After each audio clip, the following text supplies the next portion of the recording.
Hello and welcome to the Alpine Valley School podcast. This is episode 19, Jack of All Trades. You can find show notes for this episode at www.alpinevalleyschool.com/podcast/EP19 for episode 19. This is not the first time we've talked on the show about dabbling before. It's a subject that's come up many times because it turns out when you let kids explore on their own, many of them are going to try and find lots of different things to do, try everything, and see what sticks. Which is interesting because one of the questions that we get asked probably the most often is how kids are exposed to new concepts and ideas without an adult teaching it to them. So the concept that there are worldly adults who know things and that they must therefore impart them on the impressionable minds of children is one that's very strong in our culture. Really, it's hard to see past that if we don't teach kids about woodworking or painting or physics or the Pythagorean theorem, that they're not going to learn them. And to some extent, that's true. Like, I did not learn the Pythagorean theorem as a kid at Alpine Valley School because I did not care about it. I learned it as an adult when I was learning something that was adjacent, and I thought, wow, this is really fascinating. But as a kid, I didn't care. I learned a lot of other stuff. I read a lot of books. I learned how to express myself. I learned how to run a meeting. I learned things that mattered to me and that were part of activities that mattered to me. In particular, in the age of the internet, exposure is not a problem. Kids are exposed to an enormous amount of input. The real question is, what do they latch onto? What do they try?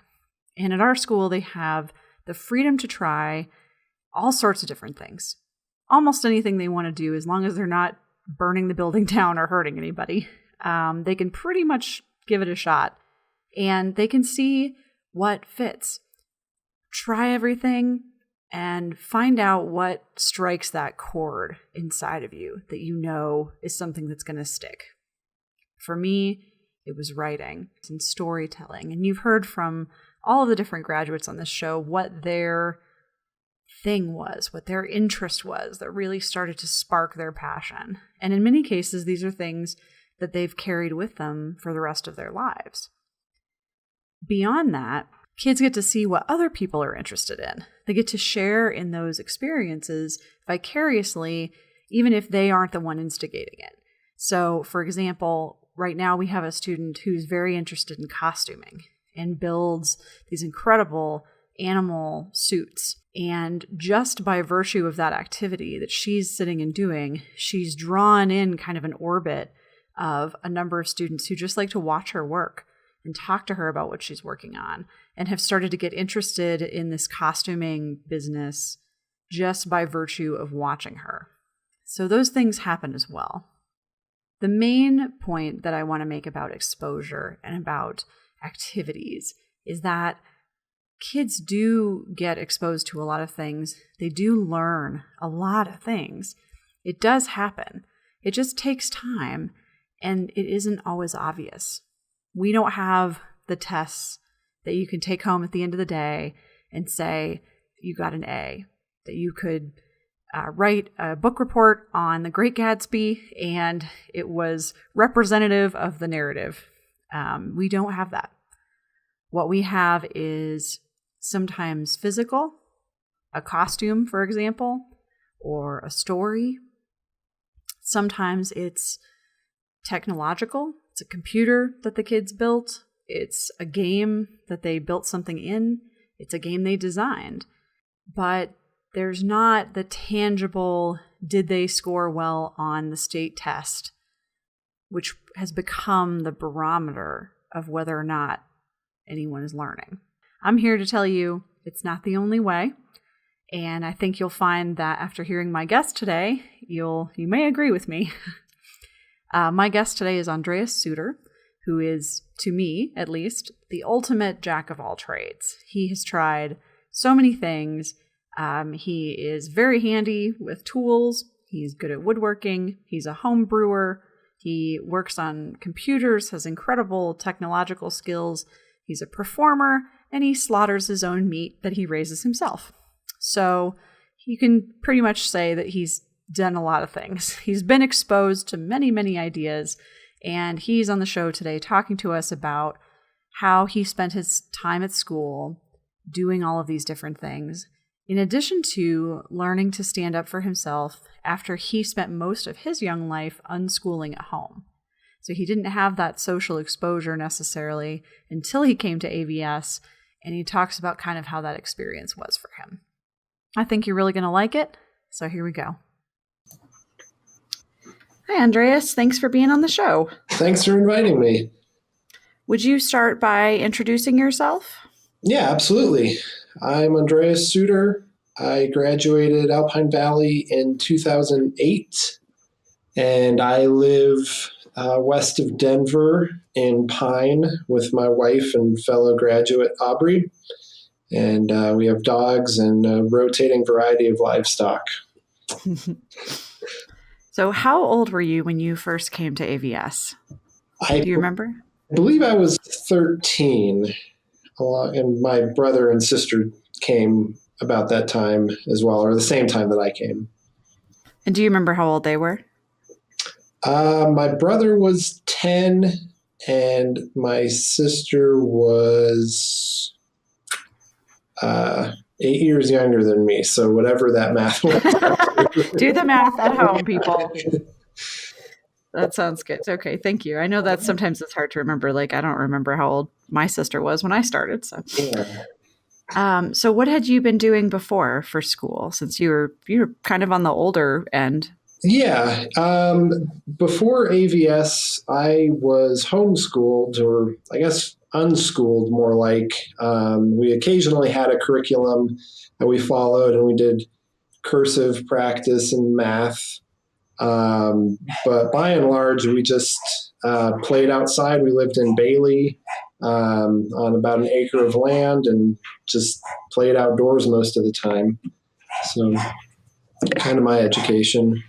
Yeah. And what struck you about AVS when you started? Well, definitely the amount of people, which is kind of uncommon for AVS because I know it's a smaller school, but coming from Bailey with basically just playing and learning with my brother and sister to a bigger school like AVS was one of the biggest changes. We did have a homeschool group we would occasionally go to, and that's actually how we heard about AVS, was through another student who was starting at AVS told us about it. But yeah, the amount of people I think was a big change for us. Was that kind of overwhelming, the social aspect of it? Initially, absolutely, yeah. I've always been fairly introverted, and when we first started, my brother and sister and I, we hung around together, and slowly, as we got used to the setting and what we could do, we kind of did our own thing. But that was definitely one of the biggest changes I remember.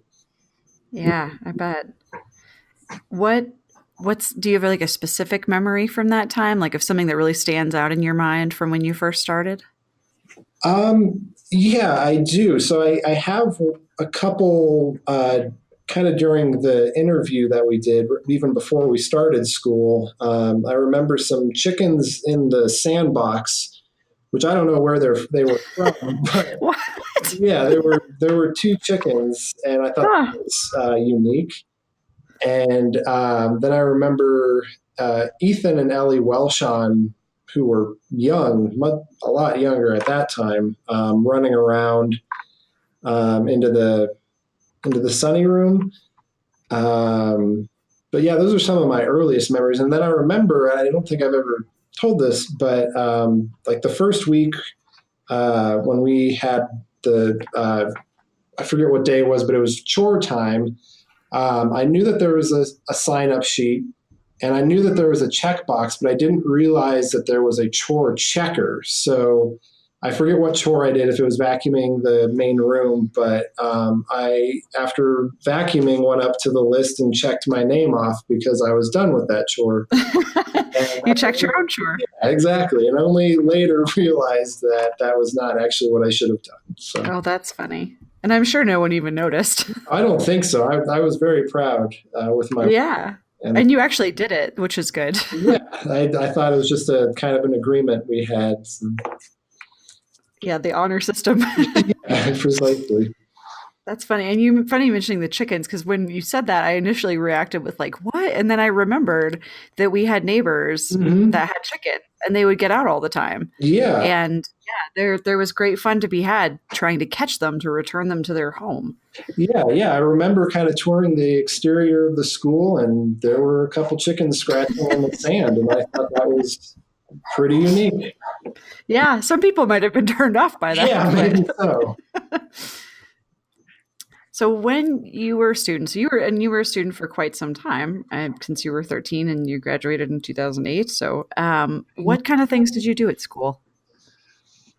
I did a lot. I think initially I was kind of interested in a little bit of filmmaking with a couple students.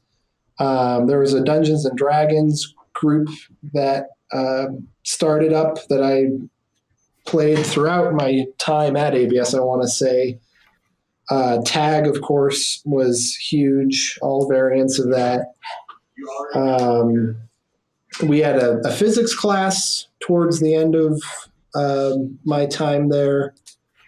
And, of course, the gaming guild started up when I was there, and getting video games and kind of running that. I was the treasurer of that for a while. So those were some of the things that I did beyond, meeting at the main room table and talking and chatting and stuff. Yeah. Tell me a little more about being the treasurer of the gaming guild. Like, what exactly did that entail? That mostly meant keeping track of the finances, and seeing what kind of income we had, either from selling sodas or chips or whatever the hot item was, and then budgeting to afford either a new TV or an Xbox, and kind of being knowledgeable about that and talking with the president or chairman, I forget what we called him. So that's a little bit of that. Yeah, so just like keeping track of the sales versus expenditures kind of business. Yeah, exactly. And we had a little envelope in one of the filing cabinets, and making sure the money was there and balancing that. We're all part of that job. Yeah. Yeah. Were you ever elected to any official positions at school? Yeah, I was the judicial committee clerk for a couple terms. I was a kind of like an IT admin. I forget my official term, but I helped kind of set up computers and troubleshoot them, and install antivirus and things like that. So those are the couple official positions I can remember. Yeah, that's interesting. And so a lot of these are fairly social things. It's saying that you're an introvert but you were playing tag and you were, playing Dungeons and Dragons. And like, how did that, was there kind of a blossoming for you in the social sense? Yeah, I think so. It wasn't any one moment. I think it was a gradual blossom, if you will, that slowly got me out of my shell, and being in JC and dealing with confrontation in a bigger way, to, as you said, D&D and talking through the role-playing aspects of that, and being treasurer and talking about money, and sometimes when we didn't have money, and kind of the tough stuff around that definitely helped kind of bring me out of my shell. Yeah, and one thing that you didn't mention that I remember, which, talk about coming out of your shell, was being part of the improv group Oh at yeah, school that's right. and Yeah. performing in front of Mhm. people.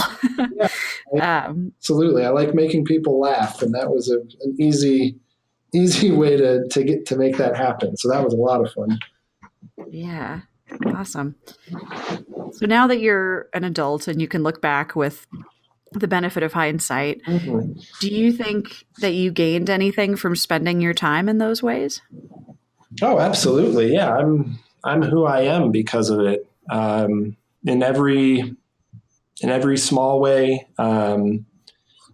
being at AVS really helped shape who I am, either through computers and the professional job that I have now, or the friends that I gained from it, or how to learn how to um, know what I want to know. Kind of came from AVS. Yeah. What did you struggle with while you were at school? Were there ever times that you just kind of found it difficult? Yeah, absolutely. I think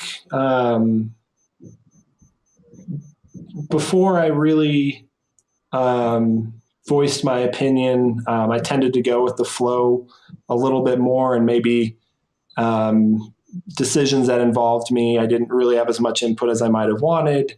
But I looked back at those and tried to course correct for the future. Yeah, and did you learn to speak up? Yeah, absolutely. I think slowly but surely, as I took on more roles, more active things within the school, that helped me find my voice and say my piece when I needed to. Yeah. What was your relationship with judicial committee? What do you remember about those experiences? Um, as a clerk or as someone being written up, what's that? Maybe both. Oh, Yeah, I mean, just I'm interested in all of it. sure. So I didn't get written up too much. Usually it was for messes. I think like a lot of people. Hmm. Um, but yeah, it was a great system to be able to learn from those and see how I should do better in the future. And as a clerk, um, getting the voting members together and the write-up sheets, complaint forms, and um, some of that organization, they were all really helpful skills for me. Yeah, good. That's great. So, what has happened in your life since you graduated? Like, what kind of things did you do right after you finished at AVS? Um, Immediately after, I worked at a local natural foods store, um, and I worked there for a while. I eventually quit and went to Moab for a little bit of time for some four wheeling and things like that. Um, I went to Europe for a few weeks in the fall, just kind of getting out there and seeing the sights. Um, is kind of what I did immediately after graduating, from what I can remember. Yeah, and what are you doing with your life now? Um, Now I'm working for a small outfit in Conifer, Colorado. We specialize in helping home service contractors like plumbers and HVAC technicians with their website, either through building the website or helping it rank on Google and other search engines through search engine optimization, and also the online advertising, Google AdWords side of it. So that's what I do professionally, day to day. My wife and I raise animals. We raise our own meat. So that's one of my bigger hobbies that takes up my time. But yeah, those are a few of the things I like woodworking and home brewing. And yeah, that's kind of who I am right now. Yeah, that's a lot. Yeah. So for the actual company you work for, what's your function at the company? Do you do the actual website design, like the AdWords? What kind of things do you do? Yeah, so I do a little bit of everything. There's maybe 3 or 4 employees, so it's very tiny. My specialty is in the pay per click advertising, the online advertising side of it. That's kind of where my focus has been. I really like looking at the data and trying to understand user behavior and why they might not stay on a website. And the advertising side of it is a little bit higher stakes because it's, you pay per click. So it costs money every time someone clicks on it. So I like that aspect of it, but I also handle websites. I'm currently building 2 different websites for completely different clients. So it's a little bit of this, a little bit of that. Yeah. Which, as I recall, is kind of a theme in your career, if I'm not mistaken, is sort of a journeyman. Absolutely. Yeah. My road to where I am now has been kind of strange. It went from being a bulk buyer at this grocery store to a really brief stint as a handyman, to operations manager for an education company within real estate, to now where I am now as an SEO PPC specialist. So all over. That's great. Do you think that AVS had an effect on what you're doing? Yeah, absolutely. I think the overarching love of computers at least started at AVS through that IT position. And the AVS brought in some specialists in the field to kind of teach me and a couple other students about how to work on computers. And since then, I've really been interested in computers. I've built computers, troubleshot computers, but also the method of how I learn and not being fearful about not knowing something because I have the internet. The most answers are a Google away if you know how to ask them, and that's its own thing. But I've been able to kind of bounce around, thanks in large part to learning what I need to know very quickly, and I attribute a lot of that to AVS. Yeah, that's wonderful. So if you were in a position to talk to someone who had just started at the school, like it's their first couple days, and you could sit down with the family, what is the one thing that you would say to them? Like, what's the piece of advice that is the most important to deliver at that moment? I think the most important would be to trust your child or children, that they're getting what they need and want out of AVS. It can be hard to put into words what you learned that day. And that is an exact question I got from some of my family members who weren't so into the idea of the AVS Sudbury model. I would, have dinner and they'd say, "What did you learn today? What was the one thing you learned today?" And I couldn't really put it into words because there was no class necessarily that I went to. But looking back at it, I could, maybe quantify it a little bit better of what I learned, even generally. So I would tell anyone, just trust your kid. They can't necessarily put into words how tag helped them on some piece of their life or their education, but know that it does, or it will, either specifically or as a general trend. Yeah. And I think if you think about us as adults, if I came home at the end of the day and my partner asked me, "What'd you learn today?" Yeah, I'd exactly. be like, "I don't know. I watched a YouTube video of like a cat playing the piano." Yeah, precisely. You can't always know, and I don't think it's a bad thing. Right. And we only have that expectation of children. Right. Yeah, exactly. It's for that's how it is. So Yeah. That's great advice. And so to wrap things up, I want to ask if you have a favorite memory from AVS. yeah, it's funny you reminded me of improv earlier because that was one of a lot of my favorite memories was just uh, improving on the theater stage.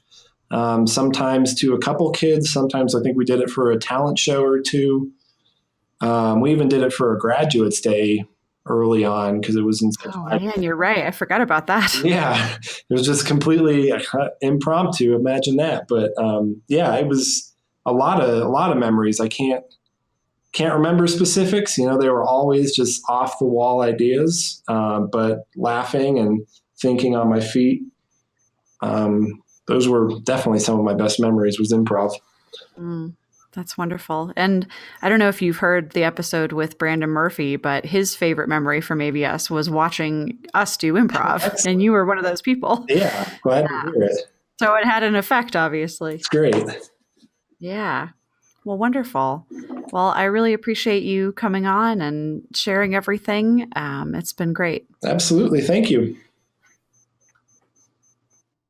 Thanks to Andreas for coming on and sharing his story. I received a question recently that I want to answer on the podcast. The question is, after listening to this podcast, it seems like there were a lot more classes in the old days, and I'm putting that in quotes because I'm not ready to admit that I'm from the old days yet. Why isn't that still the case? Why aren't there so many classes at Alpine Valley School right now? My answer is that there's a number of factors, as I see it, and this is just my opinion. First of all, we live in the age of the internet. Frankly, if I want to learn something, for example, learning how to do this podcast, I didn't go hire a teacher to teach me how to do it. I looked at about a dozen YouTube videos, I read tutorials, I read Adobe manuals, and I did it all online. So the ability to be self-taught is at such a level that it really is in no way comparable to the early 2000s when I was in school and, we still had dial-up and could barely function on the internet. So it really is a different environment, I think, primarily because of the internet and smartphones and the apps that are out there to enable people to be self-taught. The other thing is that because our school is so small, the culture is greatly influenced by the people who are here. And the people who are here right now don't have an interest in those kinds of classes, at least not at the moment. So there's not the same grassroots movement behind getting them started. But you bring in a couple of different kids, and I guarantee you it's a different situation. So that's a big effect, is the culture and the people who come in and out of the school really change that dynamic. And similar to the internet, it's a different generation. The people I'm interviewing on this podcast mostly went to school some time ago, and things are changing in our culture, in our world so fast, and in my opinion, that it's kind of a whole different world for the kids that are here now than it was for the kids that are there then. So that's kind of the best answer I feel like I can give to that question. It's not that classes can't happen. It's just that there's really not as much need for it as there used to be, and there's just not as much desire right now. And that could absolutely change, but that's what it is right now. I want to repeat Andreas's point about trust. I think it's a really important one, and I think we probably harp on it all the time, but I think it's worth repeating that when you trust kids to do what's best for them, to make choices for themselves, that ultimately leads to responsibility. And to me, responsibility leads to confidence, which leads to exploration, which leads to ultimately a satisfying vocation, whatever that is. It may be art, it may be science, it may be none of the above. Really, when kids feel trusted and are trusted, it begins to build that confidence in them that can carry them through into their adult lives. Which isn't to say that nothing ever goes wrong and they're never going to screw up, and that it's super easy to just say, I'm going to trust my kid in all things. I can tell you as a parent, I know that it's not. I know that it takes work every single day to say, okay, little kid, I'm going to just trust that what you want to do right now is the best choice for you. And I'm here if you need a safety net. I know that that's hard, but it does work. I promise. And that's what all these stories are about. Once more, you can get the show notes for this episode at alpinevalleySchool.com/podcast/EP19. If you want to get in touch and ask any questions you may have or share ideas for a show, you can reach this podcast via email at podcast@alpinevalleySchool.com. Again, that's podcast@alpinevalleySchool.com. You can also connect with us on social media. You can find us on pretty much every platform by searching Alpine Valley School. Thanks for listening to the Alpine Valley School podcast. We'll be back again in 2 weeks with more stories of real learning for real life.